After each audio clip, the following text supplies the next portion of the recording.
Hello guys, prepare ko nga pala yung aking kailangan dun sa project, sa panel. So yung flat bar na yan ay bibilugin ko yan gamit yung ating special tools sa makina.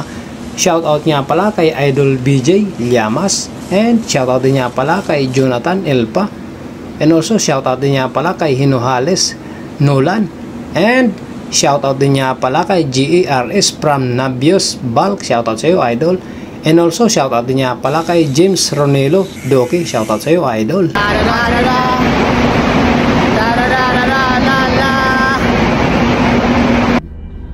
So, sumakay kami sa special elevator. Pa-shortcut sa deck 3. Ito yung gamit namin, no? Flat bar na yan. Assistant ngayon si Boards.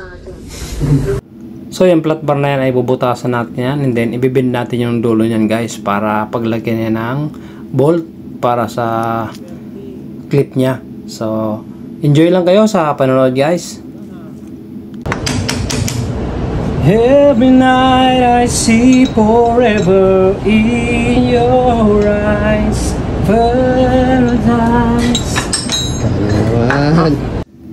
Butasan ko muna siya ng maliit, tapos sundan natin ng mas malaki para sa final niya na butas, kasi yung bolt niya na ay malaki, guys. Shoutout nga pala kay Idol Perjun Burado, yung ating malupit dyan, ang motorman. So pinapalis niya na, binabrush niya yung mga kalakalawang, guys, kasi medyo may kalawang siya.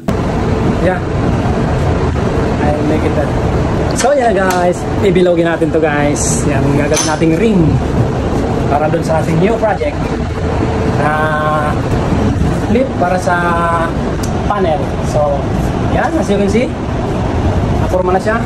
So at least malaking bagay ito, guys. Yan.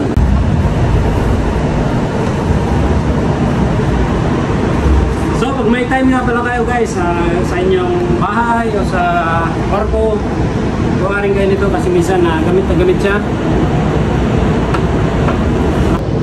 So ito, guys, pwede nyo itong gayahin. So yan, yan yung mechanism nya. Ganyan lang.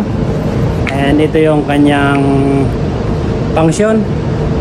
Ipit nyo lang to sa gato para madali. So yan, nag-i-slide lang siya. So sana makatulong sa inyo ang video na to sa mga simpleng trabaho. So tara, guys, let's go!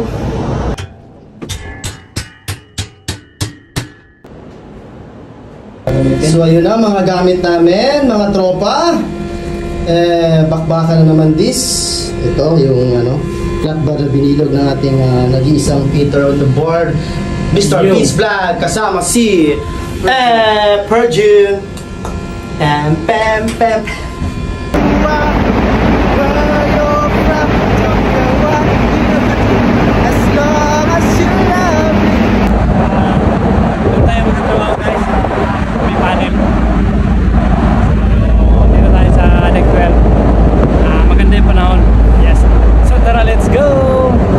So tara, guys, aakit na tayo sa taas ng panel and iaakit na natin yung mga gamit.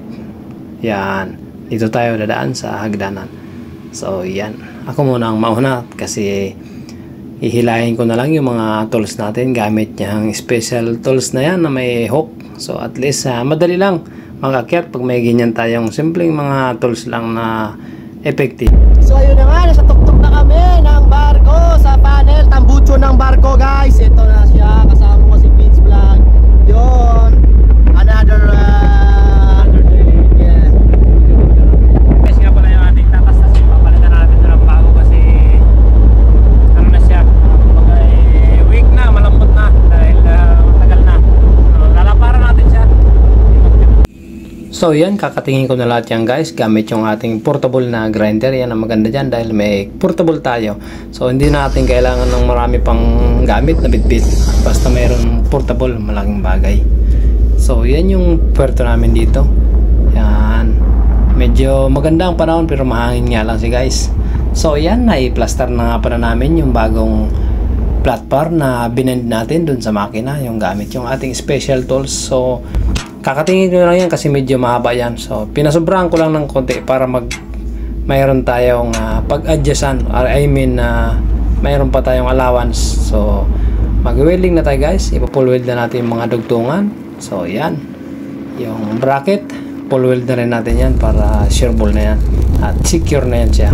So pati yung dugtungan dyan guys ay nilagyan ko rin ng flat bar. So pinutol natin yan, then nilagyan natin sa ibabaw ng flat bar. Fast forward na tayo guys. So tapos na tayo mag welding, nagpipintura na lang yung ating partner si Perdion. Siya nga pala, kung bago lang kayo sa ating Facebook page, paki-follow naman tayo guys, CPits Vlog. Thank you so much, God bless all, thank you.